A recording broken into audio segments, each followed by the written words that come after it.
Right, welcome back. अस्सलाम वालेकुम। पिछली वीडियो तक हम जो है कॉजेज़ को डिस्कस कर चुके हुए हैं कि कॉजेज़ ऑफ एसिड रेन क्या है। अब नेचुरली अब हम बात करेंगे इफ़ेक्ट्स ऑफ एसिड रेन की, कि एसिड रेन के इफ़ेक्ट्स क्या हैं, और इसको भी कैटेगराइज किया है मैंने कुछ सर्टेन इफ़ेक्ट्स के ऊपर, जिसके अंदर मिसाल लीजिए एक्वाटिक इफ़ेक्ट है, फिर आपका effect on soil, effect on architecture, effect on human beings, effect on forestry, effect on crops example. ठीक है, तो प्लीज़ बेयर विद मी। अब चूँकि हम स्टार्ट करने लगे, will start with aquatic environment, effect on aquatic environment. तो acids get accumulated in the water and lower the overall pH of the water body। अब एक बड़ा फंडामेंटल सा असूल है for those people who are not technical. आपकी पानी की pH वैल्यू जो होती है दैट इज 7।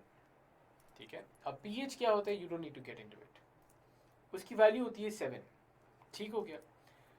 अब जब एसिड डिपोजिशन होती है पानी के अंदर, तो उसकी पीएच 7 से गिर कर कम हो जाती है।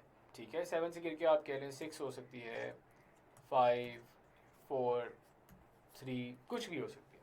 ठीक है, तो 7 से नीचे जब हम जाते हैं तो वो आपकी एसिडिक पीएच कहलाती है। 7 जो वैल्यू है ये न्यूट्रल वैल्यू होती है।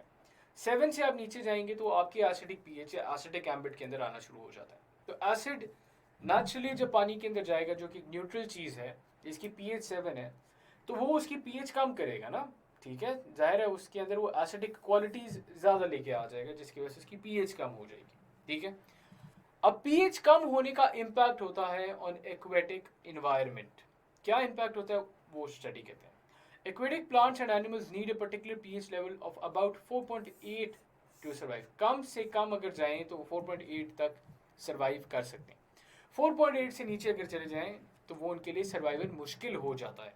ठीक है, ये तो सर्वाइवल की बात है, इसके अलावा भी इम्पैक्ट्स हैं, उसके ऊपर भी आते हैं। लेकिन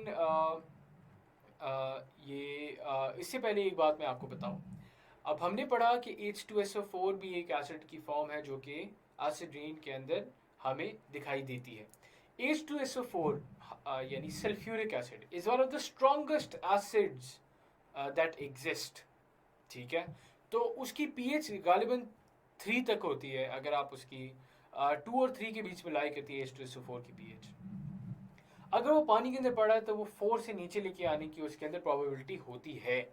ठीक है, सो वी कैन इमेजिन कि आपके एक्वेटिक इन्वायरमेंट के लिए कितना ज़्यादा प्रॉब्लमेटिक हो सकता है पीएच का कम होना, खसूसन H2SO4 का एसिड रेन की फॉर्म के अंदर डिपॉजिट होना कितना ज़्यादा हार्मफुल हो सकता है। pH levels below 5 most fish eggs cannot hatch। ठीक है, 5 से कम हो जाएगा पीएच वैल्यू तो अब अक्सरियत जो आपकी फिशरीज हैं उनके एग्स ही हैच नहीं होते। यानी अगर एग्स नहीं हैच हो रहे तो उनकी पॉपुलेशन में इजाफा नहीं हो रहा, एंड इट मीन्स कि उनकी पॉपुलेशन के ऊपर एक डायरेक्ट थ्रेट आ जाता है due to the excessive deposition of acid and due to the transformation from a neutral environment to an acidic environment. ठीक है, lower pH can also kill adult fish. ठीक है, species including fish, plant and insect types in some lakes, rivers and brooks have been reduced and some even completely eliminated owing to the excess acid rain flowing into the waters। Lakes के अंदर आपकी जो aquatic environment है वो ख़त्म होते हुए नज़र आ रही है। इस हद तक जो है लेक्स के अंदर और एक्वेटिक एनवायरनमेंट के ऊपर एसिड रेन का इम्पैक्ट है।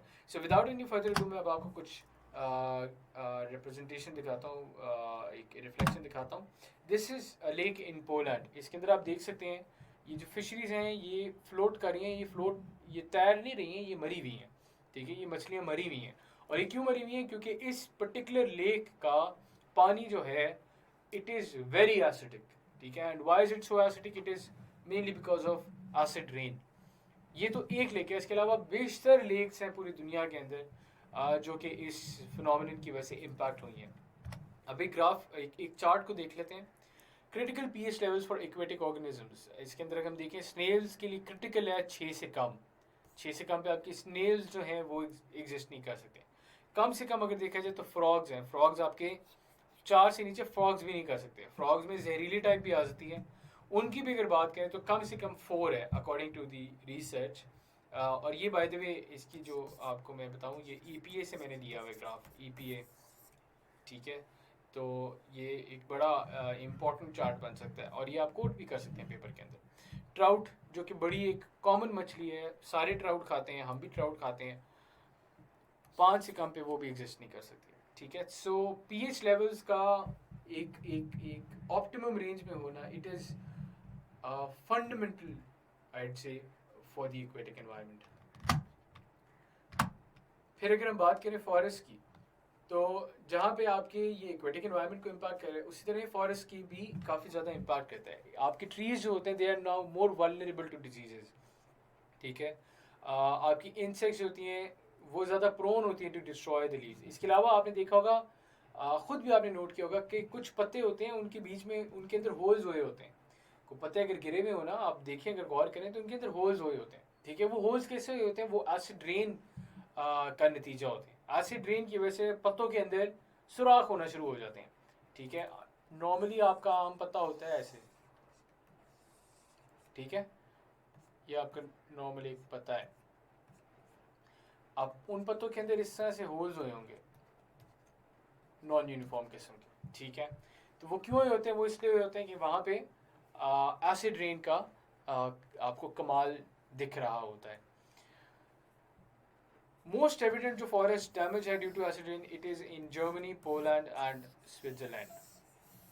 Germany, Poland, and Switzerland are the most affected areas. Most इनके forests more, they are the most affected forests when it comes to acid rain. एक आपको इमेज भी दिखाता हूँ, ये जरा देखें। ये आपकी हाई राइजिंग जो दरख्त हैं, इनके यहाँ पे पत्ते ही ख़त्म हो गए हैं, इनकी शाखों पे पत्ता ही कोई नहीं है, इनकी शाखों पे आगे कोई ग्रीनरी नहीं है। और वो क्यों? This is a direct consequence of excessive acid rain. और ये बाय द वे यूरोप की किसी मुल्क की पिक्चर है, ठीक है। तो आप लोग अंदाज़ा लगा सकते हैं कि एसिड रेन जो है, इस पिक्चर से आप लोग अंदाज़ा लगा सकते हैं कि एसिड रेन कितना ज़्यादा डेट्रीमेंटल होता है फॉर फॉरेस्ट्री एज वेल। फिर अगर बात करें वेजिटेशन और cover, vegetation cover and plants की, तो आपके जनरली जो, एक तो फॉरेस्ट की बात अलग हो गया, आपके क्रॉप्स भी और जनरल जो वेजिटेशन आपको नज़र आती है, घास, श्रब्स, बुशेस, इनके लिए बड़ा डेंजरस है एसिड रेन, ठीक है। और डायरेक्टली मैं आपको पिक्चर की तरफ लेके जाता ताकि आपको अंदाजा हो। अभी देखिए ये एक प्लांट है, ठीक है, ये टैप वाटर से प्लांट है, जिसको ये कैसे, ये वाला प्लांट जिसको टैप, सेम प्लांट है, सेम टाइप ऑफ प्लांट है। एक स्पेसिमेन को टैप वाटर दिया गया है, आप देख सकते हैं कितना वो हेल्दी है। एक स्पेसिमेन को pH 5.6 का पानी दिया गया, यानी एसिडिक है, स्लाइटली एसिडिक। और आप इम्पैक्ट देख सकते हैं कि इसकी ग्रोथ में कितना आया।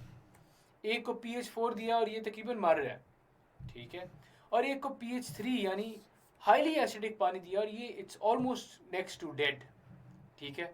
तो ग्रोथ के ऊपर और हेल्थ के ऊपर एसिड रेन का और एसिड का बहुत ज़्यादा इम्पैक्ट होता है on the vegetation as well, ठीक है, on the green areas in specific, ठीक है। सो ये भी बातें आप लोग जो है इनको आप कोट कर सकते हैं अपने एग्ज़ाम के अंदर, जिसके अंदर आप बता सकते हैं और ये एग्जांपल दे सकते हैं एक रिसर्च की, जिसके अंदर टैप वाटर दिया तो आपकी जो pH जिस तरह कम होती गई है, ठीक है, उस तरह से आपका जो प्लांट लाइफ है, प्लांट हेल्थ है, उसके अंदर डिटेरियोरेशन आपको एविडेंटली नज़र आई, ठीक है। सो ये भी मिसालें आप लोग दे सकते हैं एग्जाम में।